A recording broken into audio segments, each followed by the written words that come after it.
mahakamani leo. So as an elder here, nimesikia speaker ameleta mada ingine nzuri hapa sana. Story na maandamano.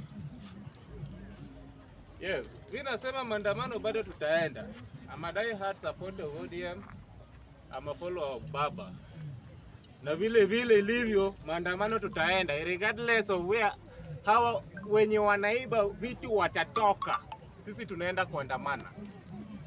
And the way things are, I'm seeing chances of one term somewhere. You are seeing? Chances of one term somewhere. Because things are not working right, Mr. President. Mr. Speaker, nimesema mimi ni member ya ODM and I'm entitled to what I'm going to say here today. That tunaenda maandamano regardless of where hii kitu inaenda kutoka. Not unless the president changes on how he's doing things. High level of unemployment is alarming in Kenya. Ukiongelea hayo, na ukiangalia wenye wanaenda maandamano wote, ukianza na mimi tunaenda Sabasaba, ni wale ambao tumegraduate, tuko na papers, na tuna kazi. And we are the majority. We are the youth. Si mnasemanga ma youths hawana kazi. Sasa kuna youths mwenye amefika class 8 na ana kazi, anaenda maandamano. Anaenda kupigania nini? What is that person going to fight for? Huh? No, it's not discrimination. I'm just trying to be realistic. I'm showing the president why this Gen Z movement has to go on, and it is going to be a more formidable. It's going to be a force like no any other. Inaenda kuendelea na bado mapambano. Sisi kama youths wa ODM tunaenda maandamano. Na tunasema kuna chances za one term because things are not working well. Kuna mtu analala kwa kazi mahali, anachukua pesa anaweka kwa vitu zenye hazistahili, vitu ambazo tutakuja hapa tuwaambie.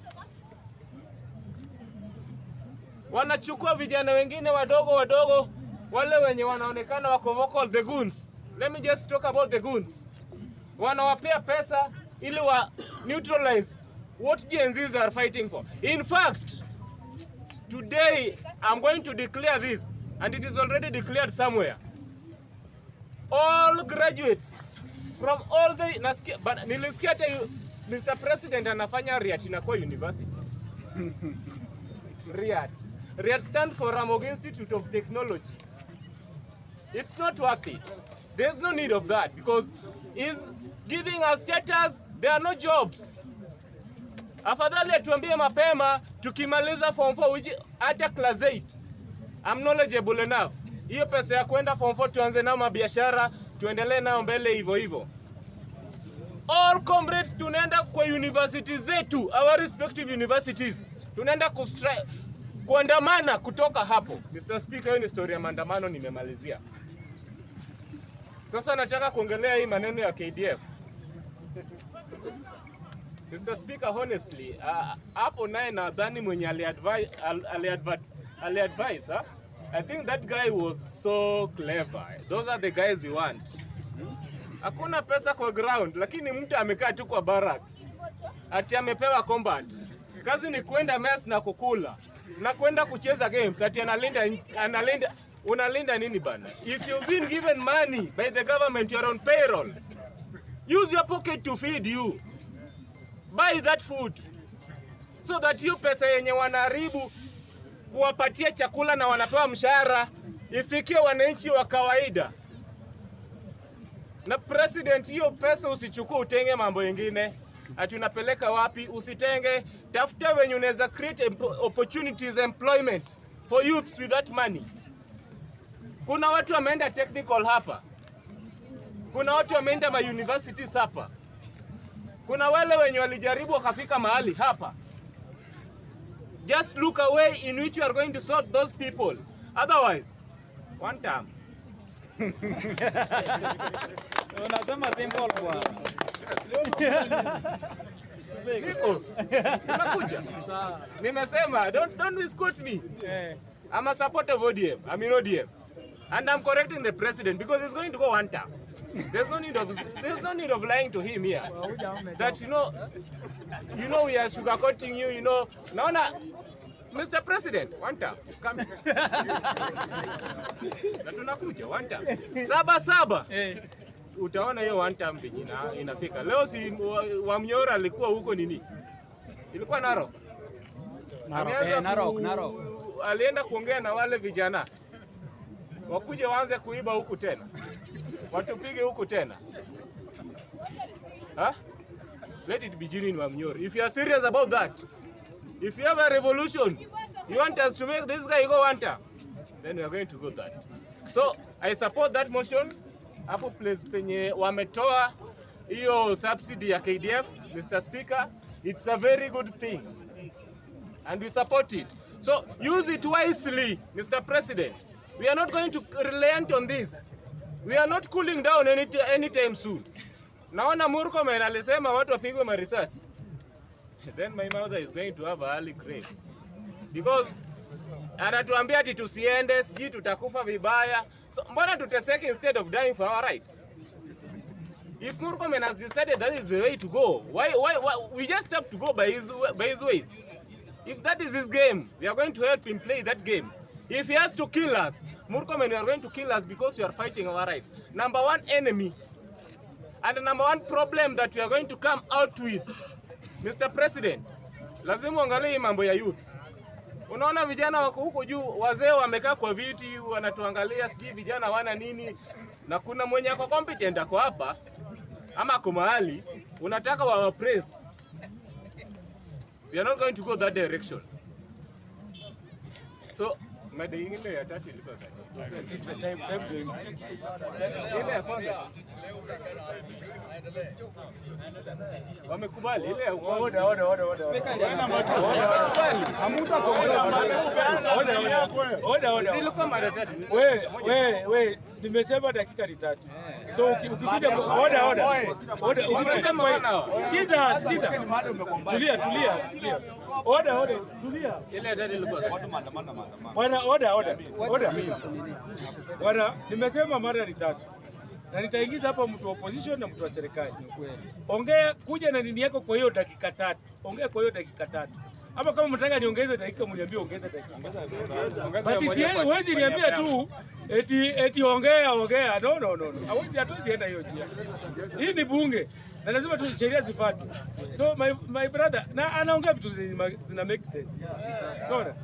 Amesema kwamba yeye ako ODM na anaona ni kwamba kama Ruto hatabadilika. Yes, but the issue is, my brother, you are just talking about the graduates. How about the rest watu wenye the likes of Nuru kanga bado kwa shule. That is a question. Yes, hao watu unaweka wapi? Wasiende maandamano. No, Mr. Speaker, if I want to answer you quickly, if there's an English like that, quickly, they are free to join us because they have got their rights. So with us, ours, we are genuinely going as per the original Gen Zs. What you are going to say, yeah? Kama umejua wewe ni kijana na uko Kenya, you deserve a right to be here. Kazi mtaani zinakuja, unasikia mdosi fulani, mtu anapata kazi juu anajua kiongozi. What is that? You want a free country where everyone anapata kazi. Ile kazi yenye una feel unaweza pata, Mr. Speaker, utapata. And for us to get that, you have to be serious of this thing called Rwanda. Sawa.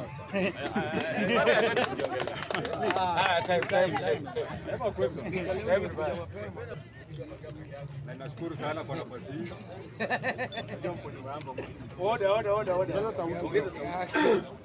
Nashukuru sana kwa hii nafasi. Ningependa kwanza niingilie kwa hii mada ya wanajeshi. Mr. Speaker, usijidanganye. Nchi bila security hiyo sio nchi. Na security ya nchi, national security inaanzia kwa wanajeshi. Sasa tunaona wanajeshi wanalala kwa barracks. Hakuna kazi wanafanya. Lakini let me tell you my friends. Mnaona kama juzi vile Iran ilikuwa attack na Israel. Sasa zile bado hakuna vita kwa nchi, hamtajua kazi ya wanajeshi.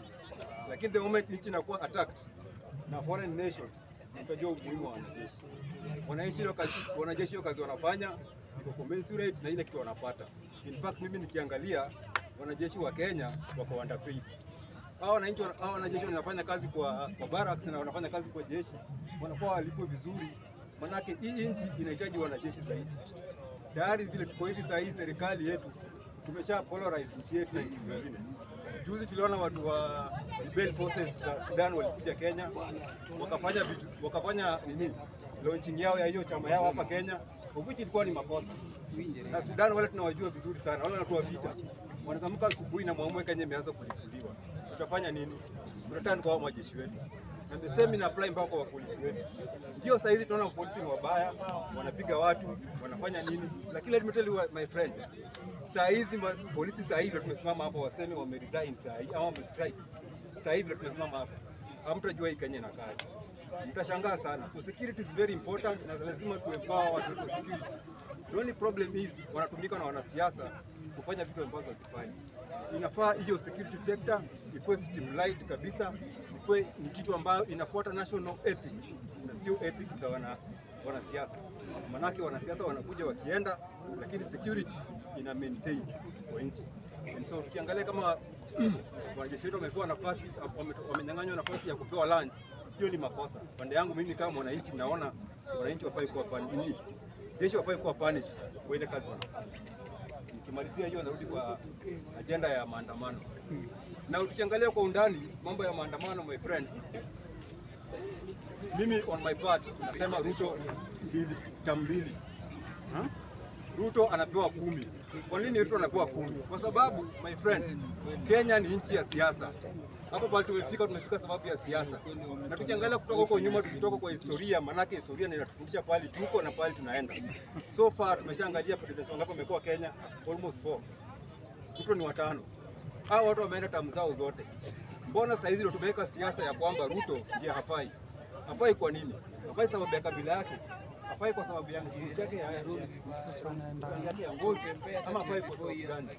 Ruto lazima apewe nafasi ya kuongoza nchi miaka zake 10. Manake hawezi ongoza Kenya, hawezi ongoza nchi na miaka 5 peke yake. Kenya is a very big, tunaweza ita nini, enterprise ya kurun for only 5 years. Alafu unasema umemaliza. The first 5 years zinakuanga za kujipanga na ku put things in order.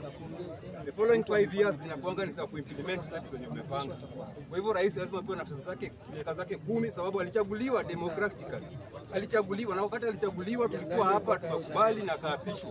Inakuwa aje after 2 years ndio tumeanza kuona makosa yake. Wewe in 2 years hata kwa ndoa in 2 years unakuwa umefanya nini? Hata miaka 5 bado hujazalisha. Wao wanasema kuongeza inchi miaka 2 umeshajaji mtu. Mwanaume mzima, mwanaume kwa ndoa hata miaka 2, hata mko hapa wengi wenu hamjazalisha kwa ona wewe umemaliza sasa kuongoza inchi na mtaka kupatia mtu 2 years. Lazima tuwe serious. Lazima tuwe serious. Ruto ana makosa. Mwenye anafanya Ruto aonekane ako na makosa ni maadui zake. Because hawa wanatuambia Ruto ni mbaya leo. Hawa ndio walikesha usiku na mchana wakituambia Ruto ni mzuri, Ruto ni mweupe kama pamba. Tukasema Raila mkakataa, wewe unamsupport. Tukaweka mimi namsupport sababu alichaguliwa na mimi nimpenda demokrasia. Wewe songa. Unajua nyinyi mkiwa hapo siku mnauliza nini? Ile uamue wewe ni mtu wa media ama utakuwa member. So uliza member unamtoa time. Point yangu ni tuko na katiba nchi yetu. Tuko na katiba na hiyo katiba inaonyesha step by step vile president anaingia kwa kiti na vile anatoka. Na kama Ruto aliingia democratically, pia kutoka kwake kwa democratically. Hata kama ni hiyo referendum yenye nini? Hata kama ni impeachment ilifanyia Gachagua. Let us do it na order. Tutuache kama nchi imesimama, maana yake Ruto alikuja ametupata, amepata hii nchi na atatoka na ataacha hii nchi. Yes, ndugu yangu. Kuna swali. Niko na swali Speaker. Asante sana Mr. Speaker. Na I think Mr. Speaker, nataka kuuliza member. Hapa kuna watu wakubwa na mavijana. Member amesema vizuri Mr. Speaker ya kwamba Ruto kukuja kwa mambo ya security ni kitu inakuanga serious na kila mtu amesikia. The same member Mr. Speaker tena anasema ya kwamba eti William Samoei Ruto afai kuenda one term aende 10 bila break. Wanajeshi sasa wamenyang'anywa lunch Mr. Speaker. Nani amewanyang'anya lunch? But umesikiza member vile amesema. Memba amesema si haki ya kunyang'anya wanajeshi nini. So unamuuliza nani support one term? Yeah? Hey. No, he's a Kenya. Unajua Oria. It doesn't matter kama uko kwa serikali ama uko nje. Kama kitu inakuwa mbaya, lazima ukosoe. So ndugu anakosoa tu, anasema tu si right. But anasema bado ako ndani ya serikali. Kunyang'anya jeshi nini yezi fanya atoke kwa serikali. Nikisema rais sasa Mr. Asante sana. Na ndugu yangu umesema ulioa ukamaliza 2 years and a half ndio kubie. Akasema. Nikisema rais Mr. Speaker. Mimi nasema hivi. Ndio kuna shida Kenya. Hata mimi pia mimi nalia sana. Hata mimi sina kazi, hata mimi natafuta kazi. Lakini kazi yangu mimi naomba kwa wananchi sababu mimi nataka kuwa MCA mpaka kazi wote. Mimi nasema kama ni kazi yenye wananchi wanalilia. There are better ways. Mimi naomba hivi. Ruto yeye mwenyewe as a person pale juu yeye ni kichwa. Lakini hii system yote ya serikali ni mwili. Sisi wote inatuhusu, sisi wote wana Kenya.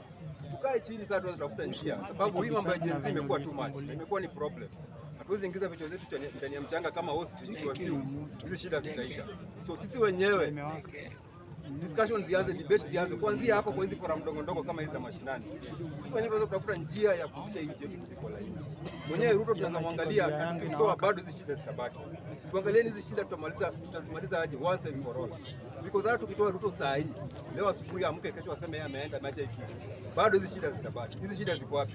Hizi shida ni corruption, hizi shida ni ukabila, hizi shida ni racism, hizi shida ni classism. Ile watu wako na class na watu wako na level.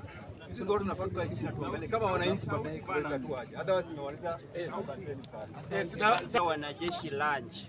I'm not afraid to tell you this, Mr. President, and for the purpose of the records, I have to tell you this facing the camera. Why are you killing professionalism in this country? Because even if we check the kind of the CS that you are having, they are not professional. Huwezi niambia ati pesa zenye wanajeshi wanakula ni mingi kuliko ile inaibiwa katika serikali yako. Rudishia wanajeshi lunch yao. Hiyo nimemaliza hivyo. Number 1, ile the first murder concerning the maandamano wale wenye walikuja. Mimi personally niliona the CS for Interior akienda kuguza ID. Alikuwa anachafua evidence. Unataka kuniambia ati huyo mtu alisombwa ama huyo ni mpango ya serikali? Asanteni. Kiti kwa nafasi yako ambayo umenipea leo na wale ambaye wamehudhuria bunge hii ya leo, naenda kwa mada ya kwanza ambayo inasema kwa ni kweli maandamano ambayo ilikuwa imetendeka wakati wa maandamano, wizi ambayo ilikuwa imetendeka wakati wa maandamano ilikuwa imepangwa na ilikuwa imepangwa na serikali William Ruto, kiongozwa na William Ruto.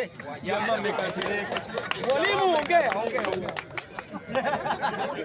Mali ya watu ambayo ilikuwa imechomwa, uharibifu ambayo ilikuwa imetendeka Nairobi, Kiambu na hizo kaunti 27 ambayo maandamano ilikuwa imepangwa na William Ruto ikiongozwa na Yesa. Sasa mimi nataka kuambia wananchi, sisi kama wale ambayo tulikuwa tunaunga William Ruto mkono kwa sababu ya kazi yake, lakini ameenda kinyume. Tumetoka wote. Tumetoka wote. Kama Mjaluo anajua ako hapa anaunga serikali mkono. Acha niwaulize nyinyi wananchi. Sasa mkikaa hapa ni kweli kuna mtu mwenye atamka tarehe 9 mwezi wa 8 mwaka 2027 kupigia William Ruto asubuhi? Wewe peke yako. Watu wamekasirika. So mimi nataka kusema hivi. Kwa hiyo mada uharibifu ya mali ambayo ilikuwa imetendeka Nairobi CBD na Kiambu koti kuchomwa na kituo cha polisi kuchomwa na kule vile huko Embu ilikuwa imepangwa na William Ruto pamoja na Murkomen. Hao watu wawili ndio wanajua chenye ilikuwa inatendeka. Walijua wananchi wamechoka na William Ruto, sasa watume watu wakipewa 500. Ati chukua hii 500 pea wazee kwa sababu hawata meno, wakunywe pombe na maragwe. Alafu anatuma Yesa achukue 200 kwa sababu jensi wako na meno. Chukua hii 200 ununue haramu kunywe nukunywe ga githeri. Kunywe githeri. Kula githeri na haramu. Sasa tuwezi kubali. Hizo mikakati mbovu hatutaki sisi kama wananchi. Tuko machi. Tutahakikisha ya kwamba William Ruto asubuhi na mapema nyumbani. Mudavadi nyumbani. Wetangula nyumbani. Na acha niwaambie kwa hiyo mada, yeyote awe mbunge, awe gavana, awe MCA mwenye anatembea na William Ruto pamoja, ati amebeba bagi chafu anatembea, William Ruto ako huku na William Ruto ako huku na wote nyumbani. Pange sisi kama wananchi tutakuwa na nyinyi. Mada ya pili, wanajeshi kunyimwa lunch. Wanajeshi kunyimwa lunch. Hii kitu ni uharibifu katika nchi na tuwezi kubali kitu kama hii. Moi amekuwa pale wanajeshi hawajanyimwa lunch. Kibaki amekuwa pale wanajeshi hawajanyimwa lunch. Uhuru Kenyatta amestaafu juzi uchaguzi uliopita. Wanajeshi wako wamenyimwa lunch. Sasa wewe unaingia hapo, unaiba mali ya watu, wanajeshi unanyima lunch. Nao wanalinda mpaka. Au wajihusishi kwa siasa. Kazi yako ni kusanya ushuru na kukula, alafu unanyima wanajeshi lunch. Hatuwezi kubali. Na kama itakuwa inatendeka hivyo, nawaomba nyinyi wanajeshi muwe makini. Saba. Tunataka wananchi wajitokeze wengi, mwingie pale, mkiingia State House, muwe ile bandera. Mkishaingia ile bandera, mwingie ndani, mkishaingia ndani, mnaangusha hivi. Wanajeshi wanaingia na alafu watu wawili wanaingia pale. William Ruto anatolewa anaenda nyumbani.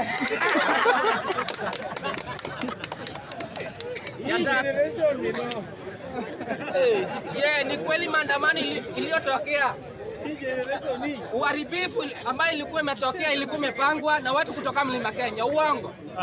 Kaunti 27.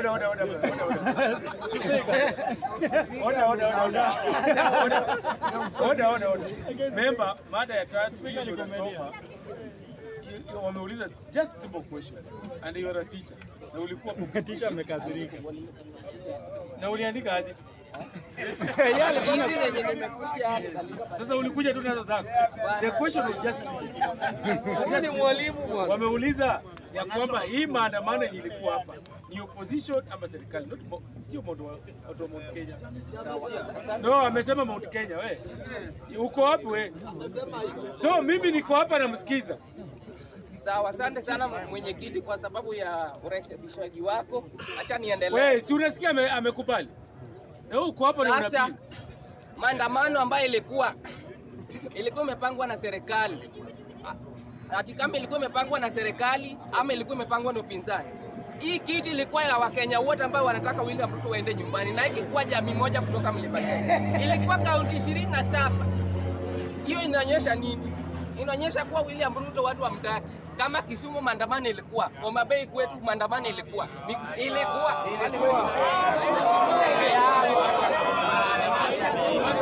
Miaka yako maandamano ilikuwa mpaka na tunatarajia kaunti 39 kujitokeza ili wajiunge na maandamano ili tuingie State House tumwae huyu jamaa ndani. Ni mnyama.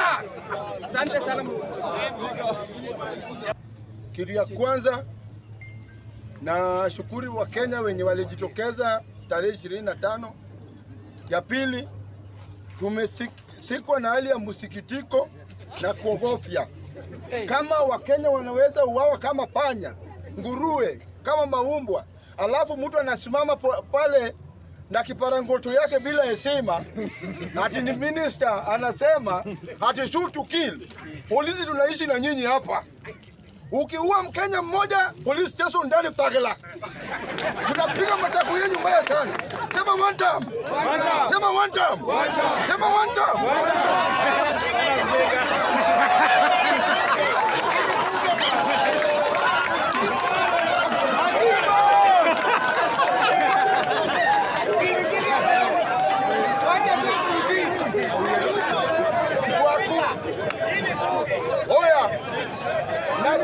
Munasema one time.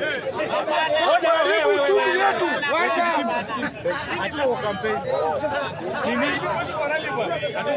hii maoni yangu. Watu wamependa maoni. Tunasema hivi. Spika ulipwe usilipwe. Mimi nasimama na Wakenya wenye ni wengi. Okay. Ndio kimbi umekawea kuja hapa. Bunge imebadilika. Yes. Lazima kuwe na heshima. Na correct tu hapa, hii ni bunge, hatuko kwa kampeni. Asante sana Mr. Speaker sir. Nitafuata itazingatia katiba ya bunge. Lakini mimi kama Mkenya ordinary kama Wakenya wengine tumeishi kwa giza siku mingi, ni wakati ukweli isemwe na kieleweke. Kama kuna kazini yako mwenye aliuawa kwa maandamano ama mwenye amewahi kufa kwa maandamano, uko na uchungu ndani yako. Yeye alikufa, hajawahi rudi, ni ukweli. Tukisema one time, mnasema ngwe. One time ni one time.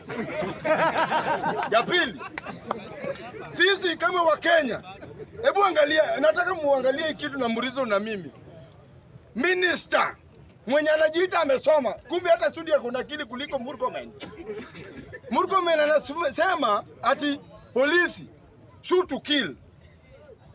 Na polisi hao wenye wana shoot to kill, polisi wanakula chapo ndodo. Polisi ameshinda kwa maandamano na hiyo kitu kubwa kwa kichwa ya chuma, amevaa kiau water guard tiende. Ameshinda na njaa. Anapigwa na mtoto mdogo anamstua tu, polisi anakufa chini. Lazima tu support polisi wetu. Ya pili, polisi wakati anafanya training ni wakati anaendanga kwa kinene Kiganjo peke yake. Akitoka Kiganjo anasema wacha tuibie wakora tupore. Sasa wakakutana na jensi kadogo hivi kalevi hedi sigaroni, polisi anaanguka kama miti. Tafadhali polisi, ukiwa kwa kazi fanya training, sababu ukiwacha bunduki na rungu, ukiwa na mkono hata mimi nakupulia. Ya tatu, serikali umefanya kitu mzuri sana kukunyang'anya wanajeshi lunch. Walikuwa wanakula sana. Mwanajeshi anakula kwa kambi, anakuja kwa ploti kukula bibi yako na hakuna kitu utamfanya. Unaona? Sasa saa hii tunatosana. Unaingia klabu unapata mwanajeshi amekula pesa yetu, mimi niko na kadogo anakula bibi yangu. Which is very wrong. Sasa serikali hapo na tunashukuru Ruto, wanyang'anyi kabisa sababu hakuna vita wamewahi enda. Tunataka mwanajeshi tokeni kwa barabara tarehe 7 mwezi wa 7. Polisi kwa kama raia. Na ukiwa polisi tulinde. Ukitupiga tunapigana. Hakuna kukimbia. Ya mwisho nikimalizia, Wakenya, hii Kenya ni yetu. Kenya sio nchi ya mama ya mtu. Kenya ni nchi ya mama yetu wote. Wakati tumeweka wakora wanatuibia huko, sisi tunakaa kama ng'ombe na pesa ni yetu. Tutoke nje, tupigania haki yetu. Ya mwisho, wanasema bandit ni walikuwa wanaibia watu. Bandit atoke Turkana, akuja akimbie kwa chumbi ya Nairobi, bandit. Yani mtu atoka ati Turkana, anakimbia kwa chuma. Raundi tarehe 7 mwezi wa 7 kukimbia na nyinyi kimbi. Raundi ndio mbaya. Watu wa Mathare tokeni nje. Kibira. Korokocho kwa Mongo mwelo. Pia kone Kayole Soweto. Tukutane kwa street. Hakuna kuogopa mpaka umenunuliwa. Jina naitwa Joseph Asamba, supporter wa serikali ya Kenya Kwanza. Mr. Speaker, nimesikiza maoni ya watu, lakini wacha niende kwa mada kuhusu maandamano. Mimi kuanzia mwaka wa 2007 sijawahi penda maandamano. Kwa sababu gani? Wazee wetu waliotupatia independence walitumia maandamano ili kuleta uhuru Kenya hii. Sasa hivi vijana wetu wamesoma, bado wanatumia mbinu za kitambo za kusuluhisha shida katika taifa letu la Kenya. Wakati Gen Z ilipoanza maandamano last year tarehe 18 mwezi wa 6, I supported them. Nikifikiria kwamba wako na agenda, nikafikiria kwamba wako na viongozi, nikafikiria kwamba wako na plan.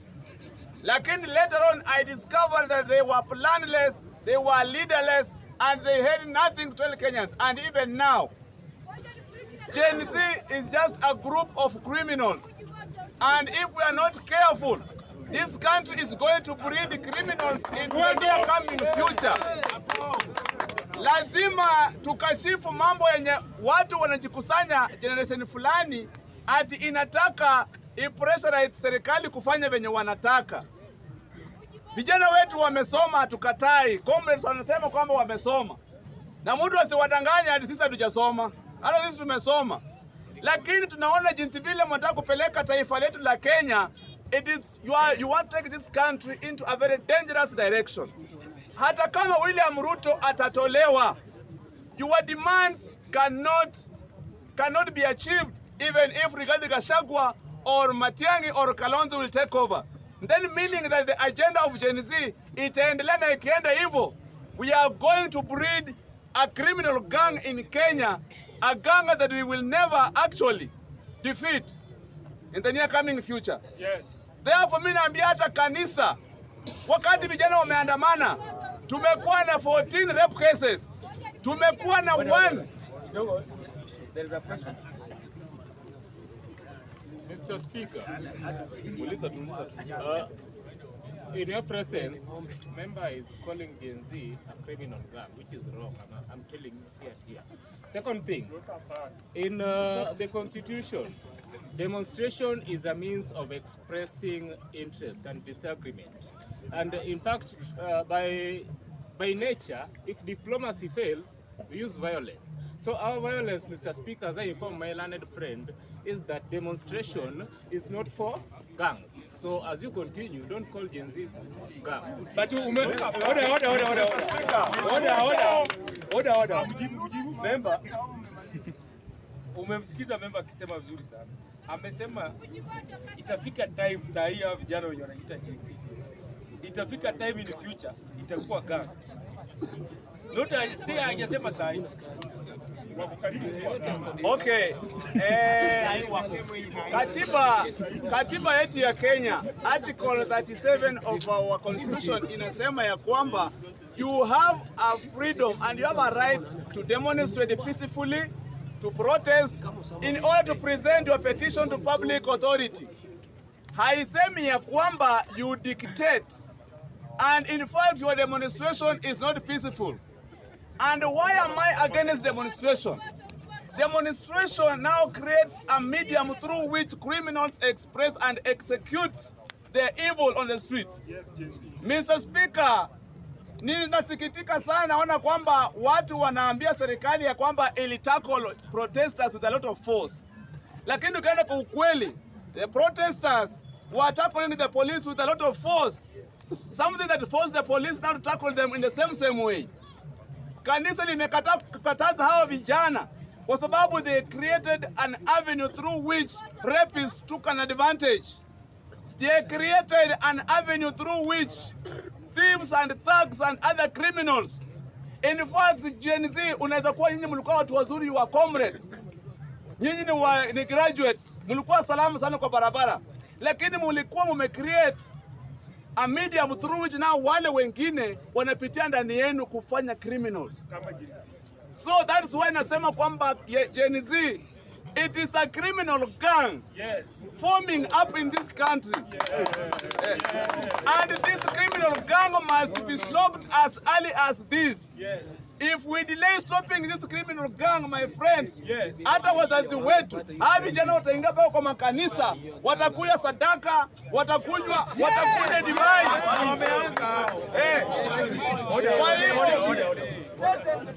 Order, member, what's your point? My point. Order, sikiza. Umesema ya kwamba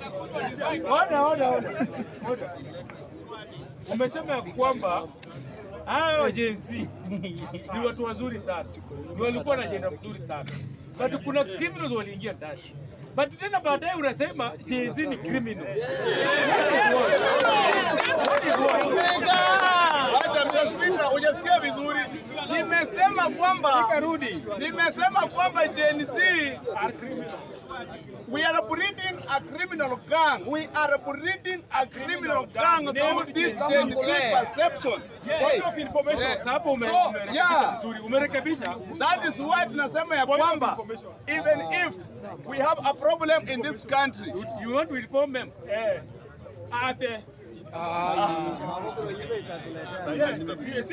Kitu yenye naongelea hiyo. Mr. Speaker, I'm just informing the members and the my fellow member here that Gen Z is a criminal gang that are coming up to break maduka na wanabomoa ma supermarkets na wana threaten watu, Bwana Speaker. I want also to inform members hao watoto wametumia watu uoga yenye watu hawezi sema ukweli kwamba those are gangs and thugs that wanabomoa vitu. These people, these are Al-Shabaab to be. These people are Mungiki to be. And hii kitu tunaogopa kusema. Hii kitu tunaogopa kusema. These are thugs. Mr. Speaker. The information. Mr.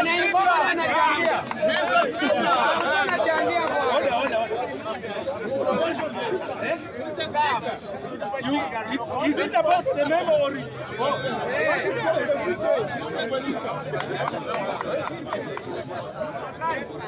Yes, you have called the Jay-Z's as criminals.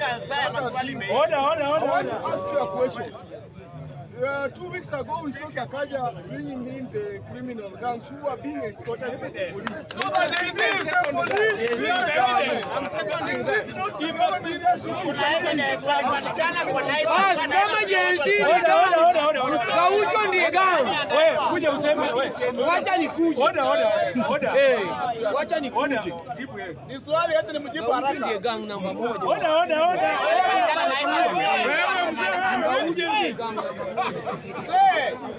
Umeuliza kwamba ati kuna watu walikuwa hired wakaletwa town ku disrupt demonstration.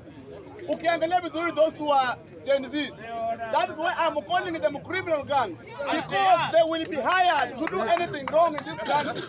In fact, wakati hawa vijana, anybody can use Gen Z. Ni watu watatu wamemaliza. Speaker mtu asikilazimisha. Kuna kitu inanipotelea ndani. Mr. Speaker, ukiangalia vizuri saa hii ukipata polisi amechapa mtu risasi, ukimwangalia ni Gen Z. Ukiangalia watu wamekuwa hired kwenda kuleta shida mahali fulani ni Gen Z hao. Alafu ukiangalia wale ambao wana demonstrate ni Gen Z. So it means that hii ni kikundi ambayo inajikusanya, itafanya mambo mabaya sana hapo mbeleni. These are thugs, these are terrorists, these are goons of this country. Na inatakikana, Mr. Speaker, serikali yetu ichukue hatua as early as this. Nataka kanisa lisaidiane lituondolee hii criminal gang hii. Hao watoto wataanza kulemea wazazi wao kwa manyumba. Nawaambia ukweli, wazazi msijaribu kusupport kitu ilianza vizuri sana, lakini mahali inaelekea venye naangalia, kwa sababu wamegundua akienda kwa supermarket hakuna mtu atamkataza. Ataingia kwa biashara yako. Watu wamechomewa mali, supermarket zinaibiwa, maduka zinaibiwa na hawa vijana wadogo hawa. Wanafanya kwa wezi. This country, there is no anarchy, and there is no space for anarchy for these people to execute the evils on the streets. Thank you.